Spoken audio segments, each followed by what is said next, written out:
E quais são os sinais que os pais geralmente ignoram? Geralmente, o que a gente vê muito é que a escola é quem dá a primeira fala: "Olha, talvez a gente precise investigar essa criança".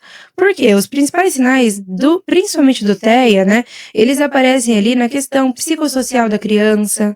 Então a criança tem dificuldade de socializar, tem dificuldade de brincar com as outras crianças, prefere brincar sozinha. E, obviamente, eu estou dizendo aqui, mas nada disso é: "Ai, a criança não brinca com todas as crianças, ela tem autismo". Não é isso. Para uma criança receber um laudo, ela passa por uma avaliação, né? Nos casos, a gente prefere que seja sempre por uma avaliação. Mas é o desenvolvimento psicossocial, o desenvolvimento motor daquela criança, o desenvolvimento da fala é muito presente, né? O atraso de fala no autismo. E o TDAH também não é diferente. Às vezes é uma criança que ela tá um pouco fora do esperado para aquela faixa de idade e ela não tem atenção para fazer alguma coisa, é muito hiperativa ou coisas assim. E aí nesses momentos assim que precisa dar uma olhada com um pouquinho mais de cuidado. Você já percebeu aí na sua rotina diária a resistência dos pais em aceitar alguma posição da escola com relação a isso?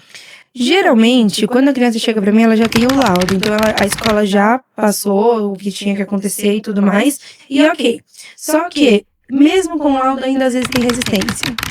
Do tipo, não acredito. E eu percebo muito mais uma resistência da parte dos pais do que das mães. Eu percebo isso muito mais. Meu filho não é autista, meu filho não tem TDAH, não, nada disso aí é verdade. E é uma recusa mesmo que diz muito mais sobre o pai do que a criança, né? Então existe sim. E você acha que essa recusa é por falta de informação ou é por medo? Eu acredito que tá ligado ao medo. Tá ligado ao medo do que, às vezes até pela grande quantidade de informação que essas pessoas têm, e por muitas vezes, como a gente falou aqui, informações erradas, acabam criando um estigma de que a criança autista ou a criança que tem algum transtorno do neurodesenvolvimento acabou, ali é o fim. E isso não é uma verdade, entendeu? Então eu acredito que pelo medo, assim, essa recusa vem do medo. Tá. E existe uma idade ideal para procurar avaliação? Não teria como eu te dizer uma idade ideal. O que teria mesmo é, por exemplo, nós que a gente tá na prática clínica todos os dias, né? Nós temos um padrão do desenvolvimento. Tem o que é esperado para cada faixa etária. Se aquela criança saiu muito da faixa etária, tanto para muito avançado quanto para um atraso, isso merece um olhar, entendeu? Então, se uma mãe percebeu que a criança tá ali, as crianças da mesma idade já falam, já engatinham, e o filho daquela mãe não, é importante a gente procurar. Não significa que um atraso é sempre autismo.